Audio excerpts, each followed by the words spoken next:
जय सच्चिदानंद मित्रों। कुछ दिन पहले एक मित्र यात्रा पे से आए थे, धार्मिक यात्रा से। तो मैंने पूछा कहाँ गए हुए थे। कहने लगे धार्मिक यात्रा पे गया हुआ था, 2-4 जगह मंदिरों में दर्शन करने गया था। तो मैं कहा अच्छा। मैं कहा बढ़िया रहा सब टूर? कह रहे हाँ बढ़िया, सब दर्शन बढ़िया हो गए। सब जगह मेरी सेटिंग थी पंडित जियों से और पंडित जी ने बड़े बढ़िया दर्शन कराए। मैं मुस्कुराया। मैं कहा अच्छा, दर्शन हो गए तुम्हें? मैं कहा जिसने कराए हैं उसको हो गए पहले, जिसको तुम 500-700 रुपये दे के आए हो और जिसने तुम्हें दर्शन कराए हैं, मैं कहा उससे तो पूछ लो एक बार, उसे हुए ना हुए। मैं कहा तुम जो है दर्शन कर रही है, पंडित जी ने तुम्हें करा दिए। अगर उस पंडित जी को दर्शन हो जाते ना हैं तो वो तुम्हारे 500-500 रुपये पे डिपेंड ना रहता। मैं कहा ऐसा है, जो दर्शन की बात करते हो ना उसका नखून भी नहीं देख पाओगे जब तक अपनी चिता अपने हाथों से शमशान घाट में जला के नहीं आओगे। इतना सस्ता समझ लिया है इसको? इतना सस्ता समझ लिया है क्या? तुम गए और दर्शन हो गए। मैं कहा अपनी, वो कहने लगे भाई साहब क्या कह रहे हो? अरे मैंने कहा अपने हाथों से चिता जला के आनी पड़ती है।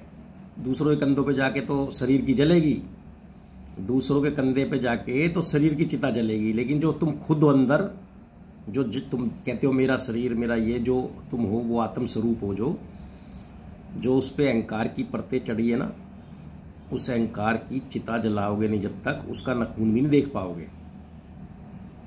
ये कहा करो घूमने फिरने गया था। मैं कहा वाह बहुत बढ़िया दर्शन करे तुमने। तो थोड़े नाराज भी हुए मित्र, खैर लेकिन चलो ये चलता रहता है, कोई बात नहीं। मित्रता है तो मित्रता में क्या नाराजगी और क्या हो। तो ऐसा ही है भैया। आप ये सोचो, हम लोग बराबरी में रिश्ता करने जाते हैं, हमारे बच्चों की जब शादी का रिश्ता करते हैं तो बराबरी का घर ढूंढते हैं नहीं ढूंढते हैं? तो उस परमात्मा से मिलने के लिए, मतलब जब तुम इंसान होके बराबरी का घर ढूंढते हो तो वो इंसान भगवान होके नहीं ढूंढेगा बराबरी का? किसको दर्शन देगा वो बताओ? अफसर तो तुमसे मिलते नहीं 10-10 दिन हैं, नेता तो मिलते नहीं तुमसे। भगवान मिल जाएगा, दर्शन दे देगा है? उस जैसा बनना पड़ेगा, है ना? क्या बनना पड़ेगा? करुणा में, प्रेम में, दया भावना, है ना? दाता की भावना हर पल, बस दाता जो भी है। अगर मान लो, ये नहीं कि धन से ही कह रहा हूं मैं, धन के अलावा शुभ भावना, शुभ कामना दुश्मन के प्रति भी।